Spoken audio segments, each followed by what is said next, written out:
Hello everybody, before we start this video I'd like to give a shout out to 4 people this time. This week we're doing Clueless Gamers, Yugioh Everything, MarzGurl, and Harry Partridge. And we're only here at SHOUTOUT as well as everyone for the Mass Legion and everyone on the Seanster Patrol made by Family Manny Posse. We wish you good luck in your ongoing future. Now, any further ado, let's begin your feature presentation. Hope you all enjoyed the video and have a good day.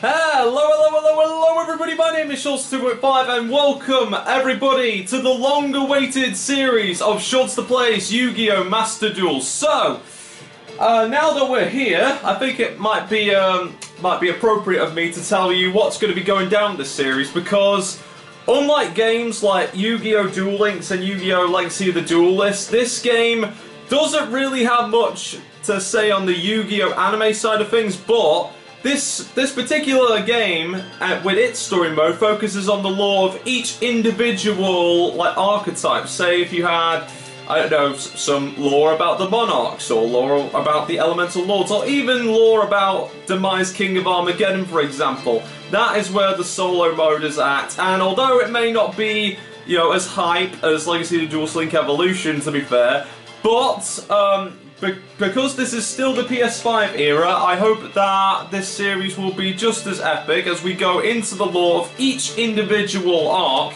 But I will give you fair warning that the Legend of the Star Heroes that will cover the World Legacy archetype, that one is going to be its own episode, to be fair. So there's going to be a lot more story than just duels, to be fair. But, which is what I will get into now. So, the format of how these episodes will go around is that mostly it will be like storytelling with a single duel from each individual story mode. Now, although this is not, too action-packed as the previous Yu-Gi-Oh! Series that we've had before with Duel Links and Link Evolution, I sat down to myself before doing this series and I thought, we've had so much like dueling and battling and action lately that there's 1 or 2 occasions where we don't really get that time to relax. I know that I may or may not say this a lot of times, but with the solo mode of Master Duel, I feel like that we could achieve just that, a nice, calm experience, nice little, getting used to the lore, the lay of the land of each individual archetype, with a single duel at the end to get us started with each individual archetype. Now, originally I was going to do like a little tutorial of the different summoning methods for those who have not played the game fully or have gotten used to the basics, but only have managed to achieve up to tribute, special, and normal summonings. But of course, the game's been out for quite a while, to be fair, and if you're up to date with it, it's okay. And if not, then I hope each episode of this series will get you used to the many archetypes, as not only will it improve one's duel skills further, but also give you a little idea on which cards you would like in the future. And since this series is going to continue pretty much until we get to the end of the list, to be fair, because Master Duel, funnily enough, likes to add new gates every so often, so chances are the series could be extended until the next game or the next Genshin Impact Genshin Impact 1 specials, which is likely going to happen by the end of the series.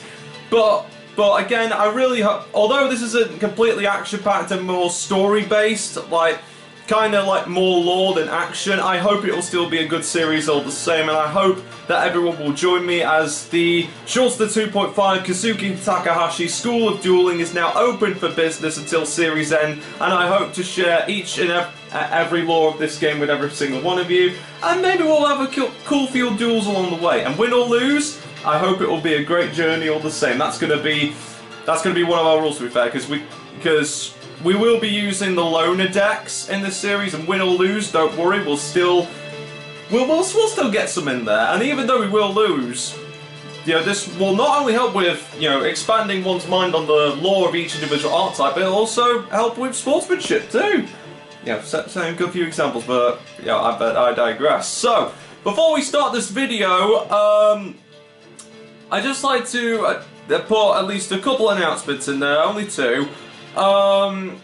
That next week, on the 18th of April, it is Make the Lovable Dork and Box Buy's anniversary once again. for some people who may be wondering, right, what, do they have an anniversary every 18th of the month? And the answer is going to be yes, to be fair. It may be different from others, but I hope everyone will wish both Meg and Box a wonderful anniversary on the 18th. And second of all, there's likely going to be a part 2 of me talking about Naruto Storm connections, because recently 2 characters were revealed before I started recording, and it was the long-awaited Baryon mode for Naruto, meaning the final form, the Getsuga Tensho Mugetsu for Naruto. Yeah, he's finally in the game, and no, he is his own character. He's rather an awakening for a new Kurama Link mode for Naruto, but there you go. But Baryon mode Naruto's still there, as well as a brand new variation of Sasuke with a sick new ultimate and an even better jutsu. I hope that his tilt, however, isn't going to be Almighty Push, because with his last variant, the Boruto movie costume for his last variant and the Road to Boruto variant all had Almighty Push as his tilt, but hopefully we'll get a new tilt which is based around the Boruto anime, but more will be discussed as it continues. And after, say, like a gameplay trailer, or if they revealed like at least 2 more sets of 2 characters, then I'll do a part 2 video once the release date comes out. But I will definitely keep you posted if any more news comes out. But no Bandai Namco, they want to like Bandai Namco and CC2 actually. They want to keep us a little bit spruced, like keep us a little hyped for what's to come next. So they're gonna like pace it between the 2. But as soon as the release date comes out, a second video will definitely come. So without any further ado, everybody, let's get right into the first episode of our new series. And yeah, yes, it is basically like going to school, to be fair, except for Yu-Gi-Oh! But don't worry, everybody, for those who have a little bit of a dislike for school, this should be a very fun experience all the same. But we'll not only get to learn about the history, but we also get to see the cards in action. So there's best of both worlds in there. Best of both worlds for those who have a dislike for school. But for those who like school, well, I hope you enjoyed the video anyway. So, as always, if you enjoyed the video and series come, once again, be sure to like and subscribe and stay tuned for more content coming soon. And for only at Seanster 5, as well as overall for the Mass Legion and everyone in the Seanster Patrol, Main Pipe family and Manny Posse, we all hope you enjoyed today's little episode, as today we're going to be covering the Absolute Monarch and the warriors of the 6 Elemental Lords. Hope you all enjoyed the show, and now let's get let the lesson begin at the Seanster 2.5's Kazuki Takahashi School of Dueling Memorial. Now, I've completely botched up the title entirely, so to prevent me from digressing any further, let's get right into the Absolute Monarch and see what the Monarchs have to offer in terms of history and dueling strategies.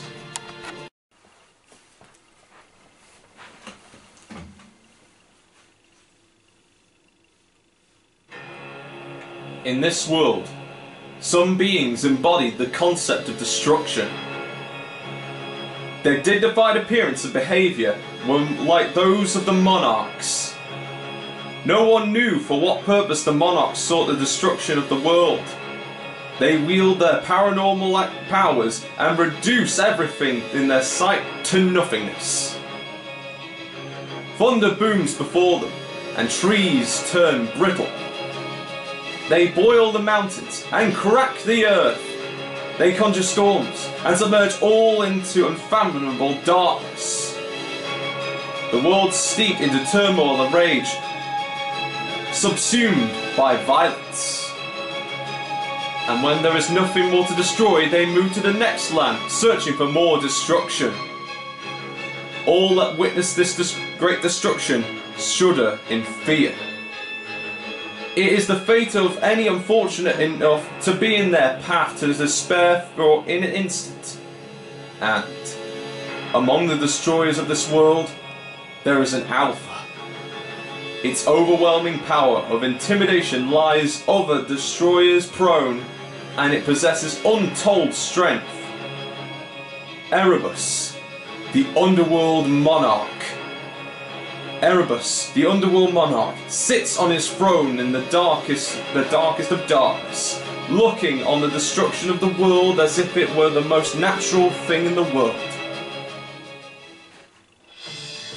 Sounds very spicy already. Well, with that little bit of lore, let's see how their deck is like before we move on to the last bit. I mean, mind you, they are relatively short, so I thought, yeah, I might as well do this at the same time. But I digress. Let's proceed on to the duel and see how powerful these monarchs could be, shall we?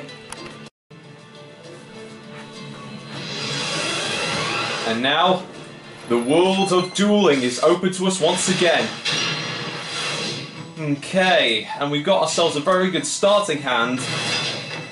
And my opponent starts with the tricky already.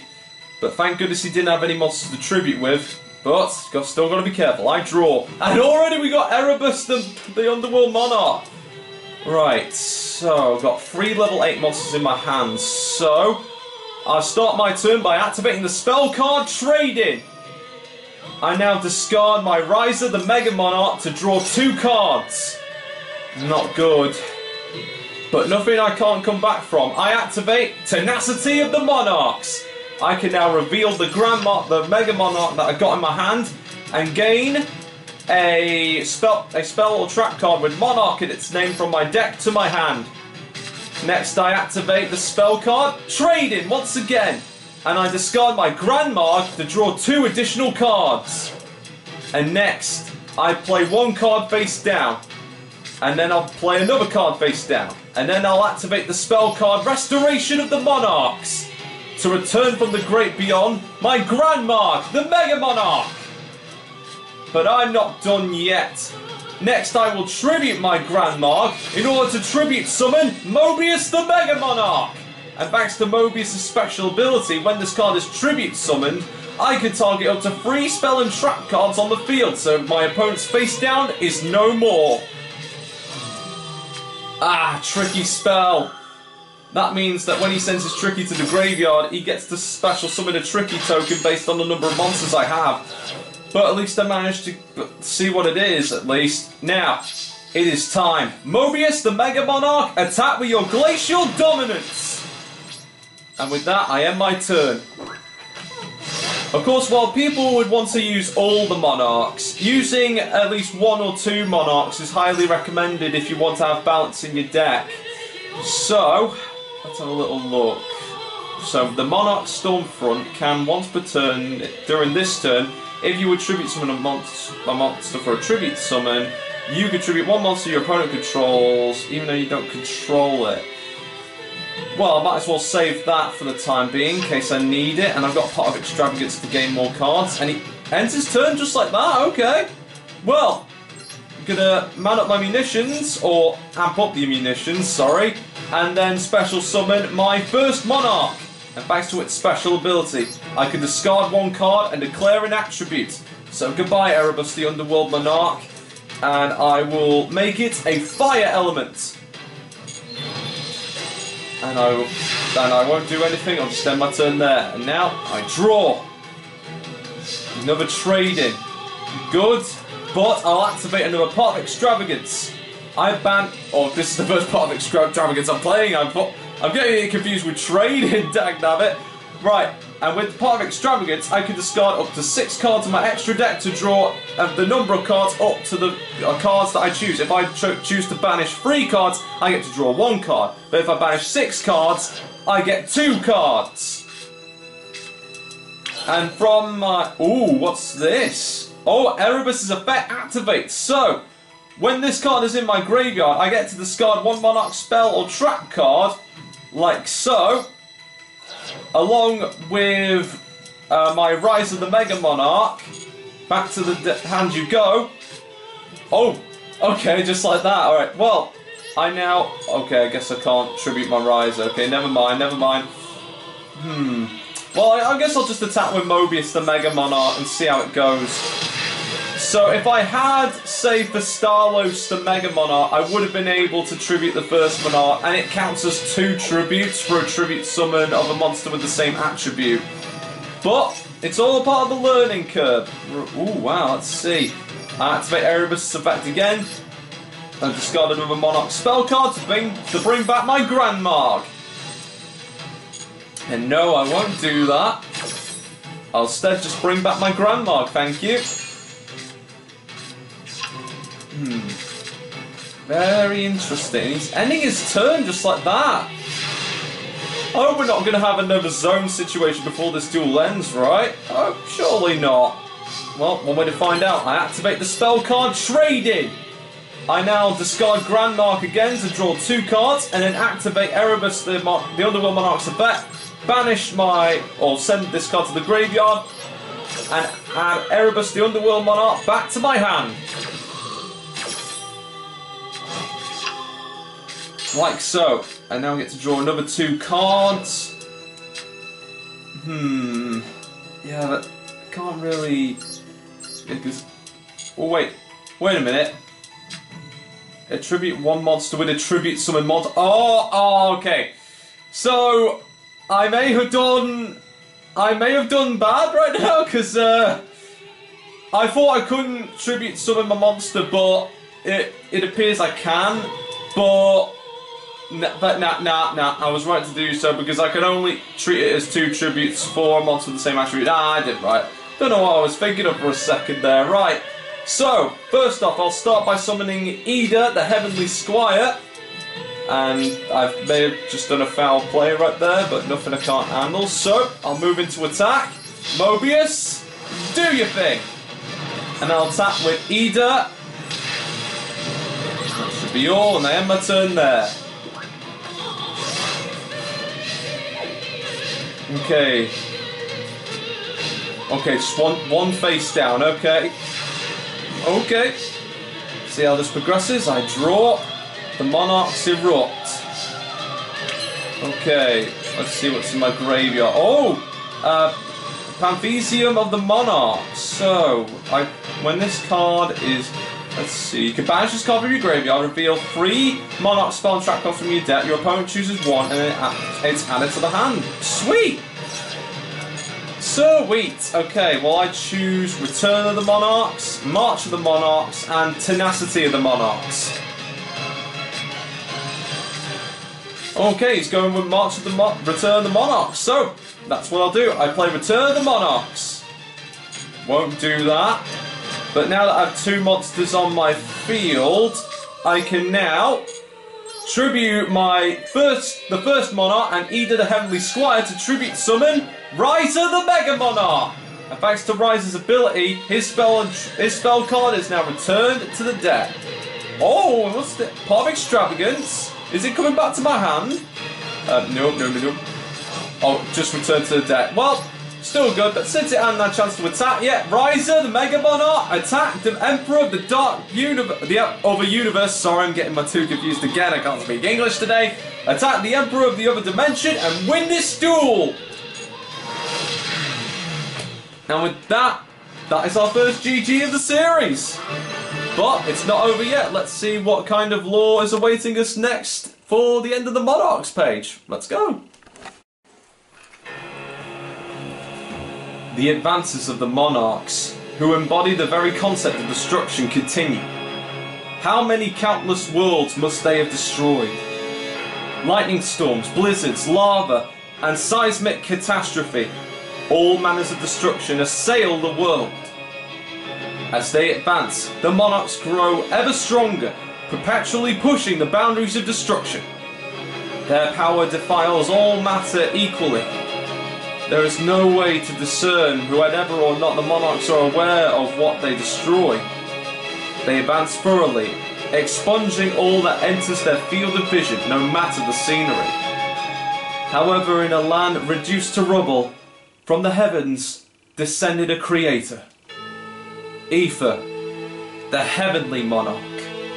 A saviour descended as if a miracle to land awaiting its destruction. Whether this creator could be counted as one of the Monarchs is unknown. The ground in which the creator has landed on slowly begins to revive.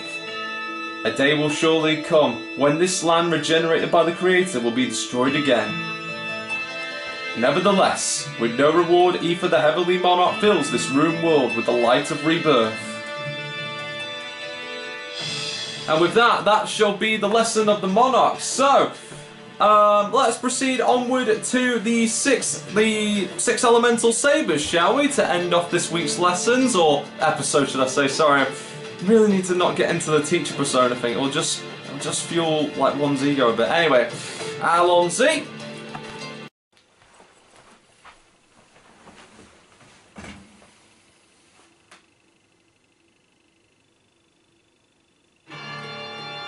The world is comprised of 6 elements: earth, water, fire, wind, light, and darkness. The elements were brought to Earth by 6 elemental lords. The world is at peace as long as the 6 elements are in equilibrium. However, when that balance is disrupted, the elemental lords appear. When the element lords appear, physical forms have increased in density enough to be seen by humans. Disaster occurs. The elemental lords have appeared numerous times, causing natural disasters throughout the world. The ancient built temples to claim these reoccurring natural disasters. People pray continuously, but the elemental lords do not possess the capacity to answer those prayers. However, the people's desperate prayers would be answered miraculously after hundreds of years. Another power that had nothing to do with the elemental lords may have taken pity on them.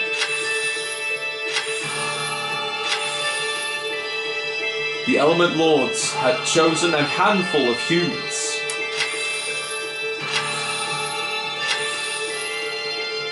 They were called the Element Saber.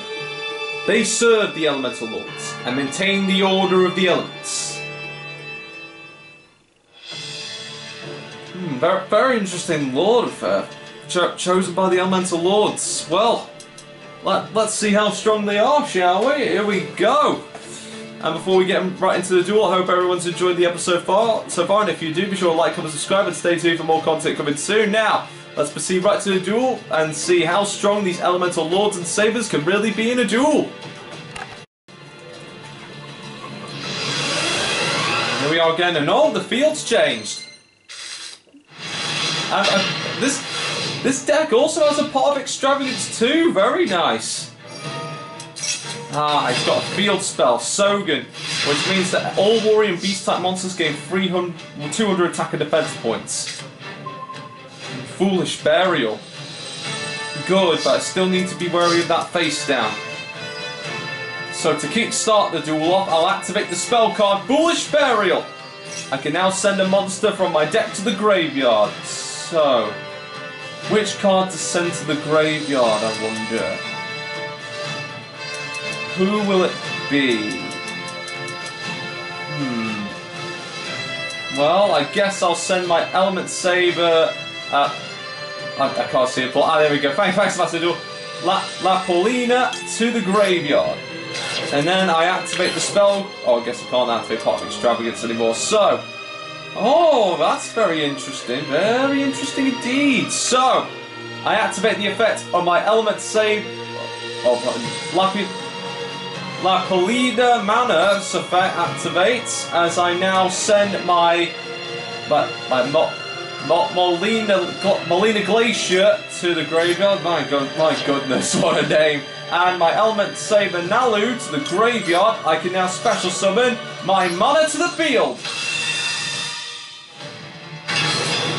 And thanks to Sogan's effect, it does gain an extra attack boost. And now, I'll also add a little extra by summoning Element Saber Holmu. Oh, Molmu. Molhu. Dang damn it. I really need to get those names. Really need to, like, read the cards before throwing them down, I swear. Alright. I'll attack. All's well and good. And now my mana will attack directly. And I shall end my turn there. Reinforced truth. Probably should have seen that coming, but always got to expect the unexpected in these duels. He's got an Element Lord in his hand. No matter what, I've got to stop him from tribute summoning that at any cost. He's got 2 monsters. Now I need to stop this tribute summoning fast. Good thing I've got myself a card that will help me do that. I activate the spell card Pot of Extravagance. I banish 6 cards from my extra deck, and then I draw 2 cards. Let's see. Let's see now. Well, since it's in my hand, might as well activate my effect of my another mana's effect to my hand and send these 2 Element Sabers from my hand to the graveyard and special summon another Lapaulida. Yeah, let's just call it that. Let's just call it mana for now, okay? Alright, now, let's attack this one with mana, dealing 1100 points of damage. Then we'll go straight in with his other monster. And, okay, he may be left with only 300 life points left, but it'll still be good. So, for those who take an interest into both Element Sabers and Monarchs, this video is for you. But if not, then well, I hope it will still be a good episode all the same. He switches his monster into defense position. Very good move. Very good move. It's always good to have cards in your hand, but for the sake of this demonstration, I think it's best to show you all the stops. Even if mind you, if I don't do it, the AI is going to do it anyway. And bottomless trap holes in this deck. Very nice, but. Okay, these are all to change elements, which won't be needed. Ooh, that's... Okay, seems like this one's got a little bit of link action to it. Well, we've got a pretty good advantage. Might as well give the Disciple of Rebirth a bit of a break. So, for the first time in Master Duel, let's crank up our circuit. The summoning conditions, however, require at least 2 light monsters. I set both my manas in the link arrows. It's time for us to link the circuit! I link summon! Here we go, as I summon, link 2 Hip Hoshiningen? Did Zamasu make this card? Oh, I think that was a bad move, because it also reduces all Dark Monsters' attack and defense points by 400. But that's fine, it's all fine. So, with our link monster, I shall attack. And now, it's time for your turn, Molhu. Attack him directly! And with that, that's another GG. Right, Tio. Now it's time to wrap up another archetype for the history books. The Element Saber. Now protect the temples, which pilgrims no longer visit. And day to day they manage the elements that comprise the world to not flare out of control. Let's say, for example, the element of fire flares up. The Element Saber would enhance the power of the water element. It would rain throughout the land, extinguishing the flames. When one element gets out of hand, the forces of the opposite element are increased, restoring balance.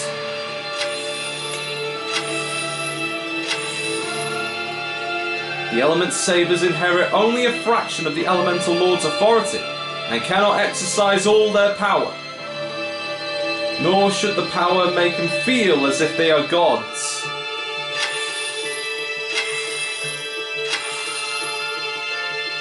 They use their ability to command, train, and do right. Training never ends for the Element Sabers.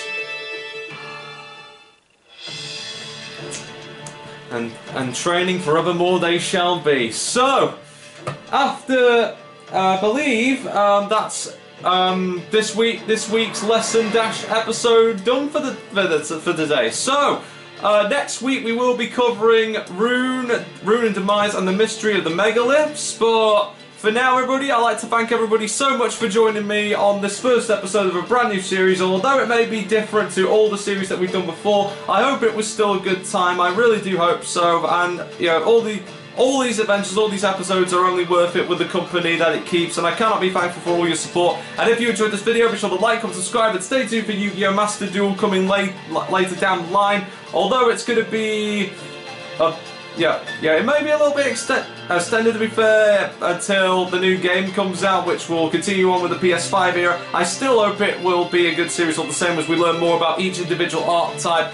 And, yeah, of course, sorry, I really need to, think what I say and watch what I lead with before I say these things, otherwise I'm just stuttering all day. But nevertheless, I'm very thankful for all your support, and I hope to see you all next time for our next 2 archetypes that we'll be looking into next week. But for only actual Super 5 as well as everyone of the Mass Legion and everyone in the Seanster Patrol made by Family and Manny Posse, thank you so much for joining us on a brand new series, and I'll see you all next week for another Master Duel lesson of the Seanster 2.5 Kazuki Takahashi Memorial School for Dueling, as we go right on into Rune and Demise and the mystery of the megaliths. thank you so much for watching, everybody. I hope you all enjoyed today's episode, and I'll see you all next time for more duels ahead. Thank you so much for joining, everybody. I hope you all have a safe week and stay safe. Bye.